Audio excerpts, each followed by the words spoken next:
Hello everyone, this is Aryan Tucker, your coach and mentor, and welcome back to my YouTube channel on Aryan Tutorials.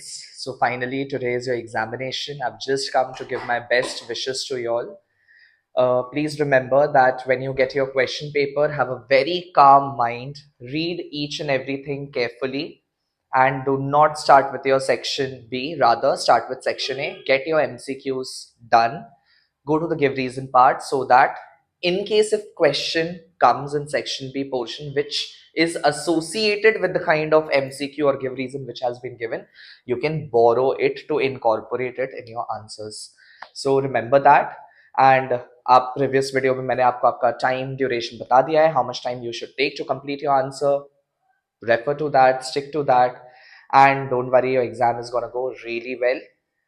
And all the very best from my end. Do well, have a calm mind, and a steady hand.